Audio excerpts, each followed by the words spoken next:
Hey guys, welcome back to Chan Admissions channel. This is Nadia, your counselor at Chan Admissions.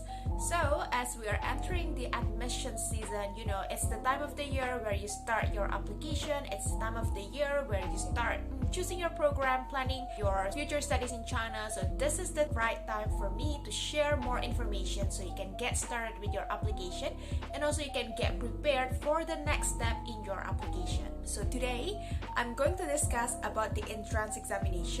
So whether or not there's an entrance examination at Chinese University. So this is a big question. A lot of the students have asked me this before.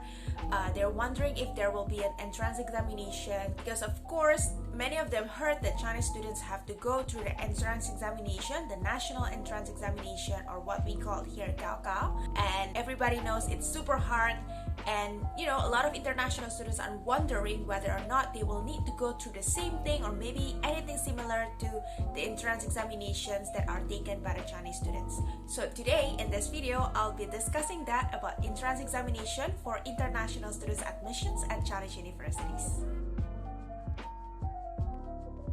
Well, there are some universities that will have an entrance examination, so they will arrange their own entrance examination for international students to apply for their programs.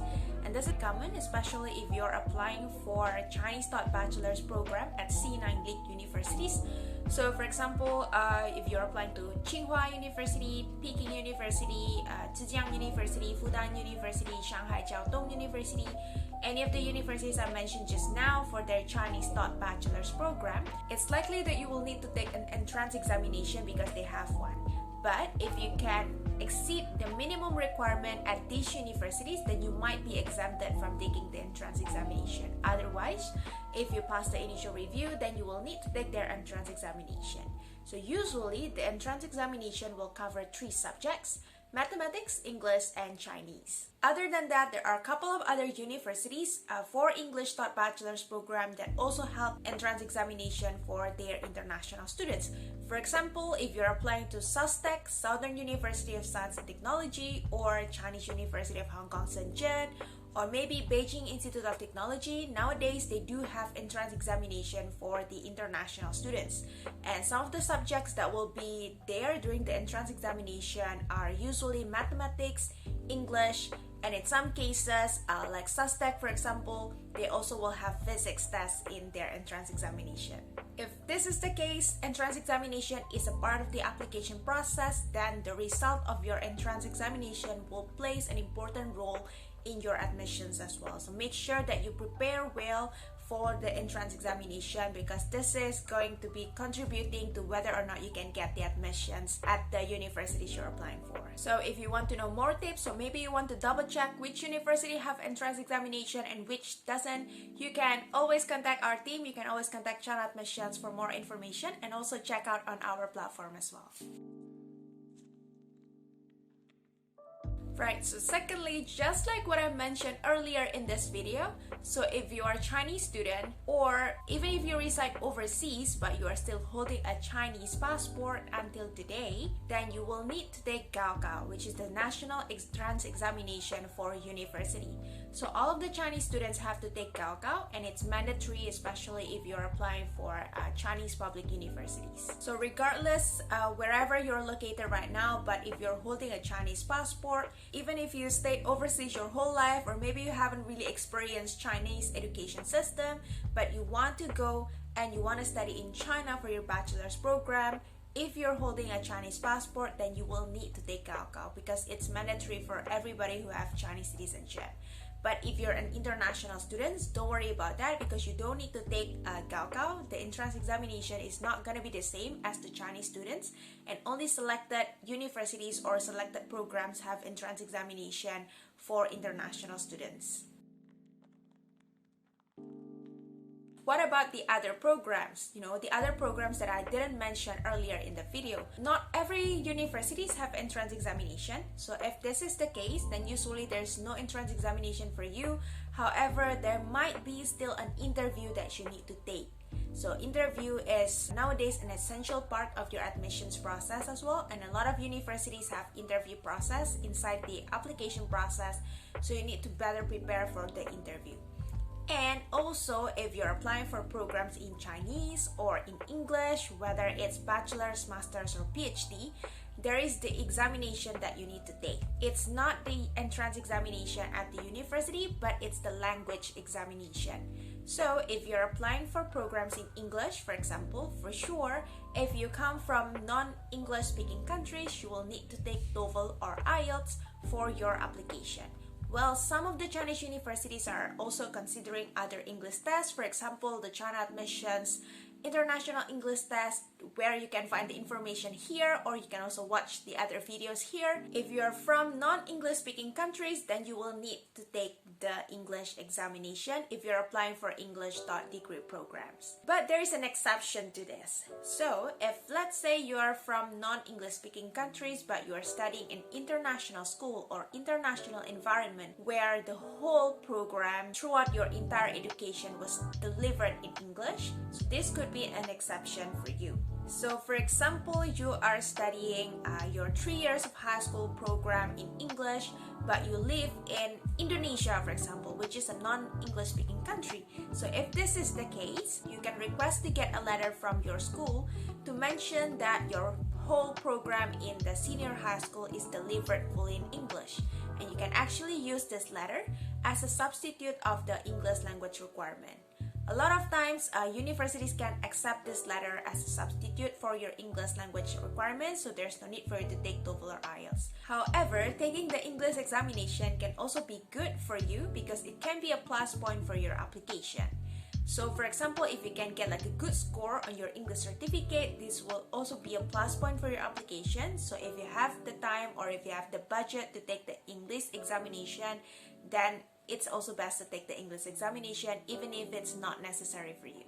And another exception is also if you're coming from a native English speaking countries. So if you come from the US, UK, if you come from Jamaica, from Australia, New Zealand, and a few other countries that are recognized as a native English speaking countries, then there's no need for you to provide English language certificate because your country is fully speaking English anyway. So then Chinese universities are not requesting you to submit the English examination certificate.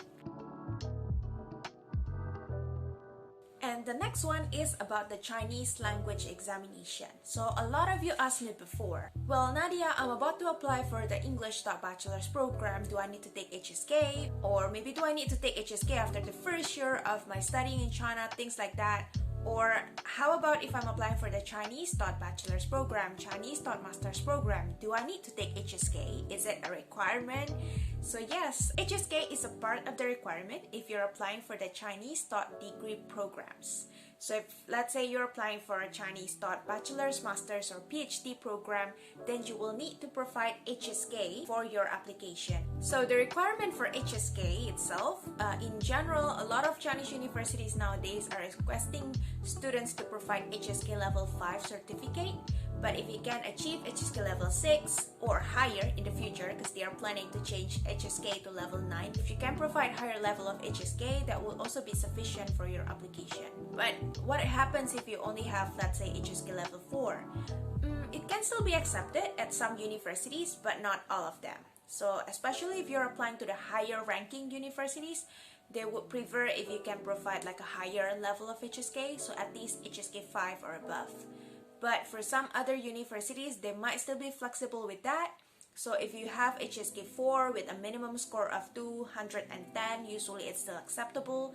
But for higher ranking universities, please be prepared for HSK level 5 or HSK level 6 for your application. And the minimum score for HSK 5 is usually 180. In addition to that, if you're applying for the non-degree Chinese language program, sometimes students do ask me this type of questions as well. Do I need to have HSK if you're applying for a non-degree Chinese language program? Well, it depends on which type of program you're applying for. Generally speaking, if you're applying for the non-degree Chinese language program, you don't need to provide HSK. Because a lot of the universities, they do provide the Chinese language program from the beginner level. So even if you don't speak Chinese at all, that's fine. Prior to joining the class, there will be like a placement test that you need to take. And then from the placement test, the university will know what's your current level, and then they will place you to the right class based on your level. But in some other specific programs, for example, business Chinese program, because for business Chinese program, it's a different curriculum, and then it's not suitable for beginner level students. Therefore, universities do prefer students who have HSK 3 or above level. So if you are beginner level, then I will not suggest you taking the business Chinese, because it's gonna be difficult for you, and it's best for you to start from learning the general Chinese, and then once you have the adequate level, then you can go and study business Chinese program.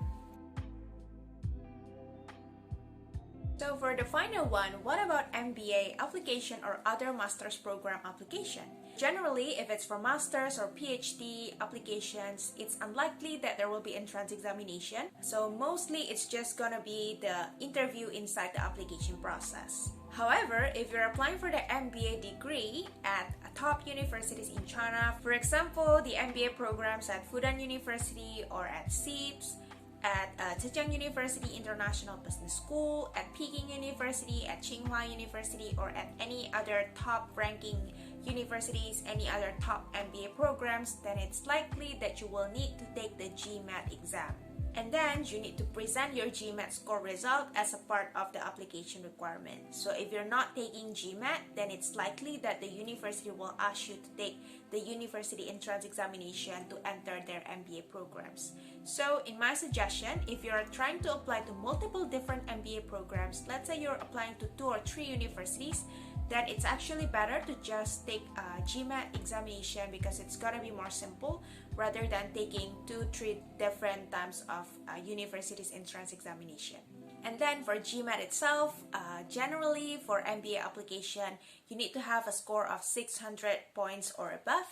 And also good news is a lot of the universities, they can give scholarships if you have like a high GMAT score. So make sure that you do your GMAT test really well, not just because it's a part of the requirement to apply for the MBA programs, but also it will contribute towards the success of your MBA application. And most importantly, if you have good scores, then there's a chance for you to get a scholarship for your MBA programs as well. So that's it. That's all I can share about the entrance examination requirement for international students at Chinese universities. So let me know if there is any information I missed, or maybe if you want to share your experience taking entrance examination with Chinese universities, you can also comment down below. And if you still have any further questions, feel free to contact our team or visit our website for more information. Thank you guys. Bye. Have a nice day.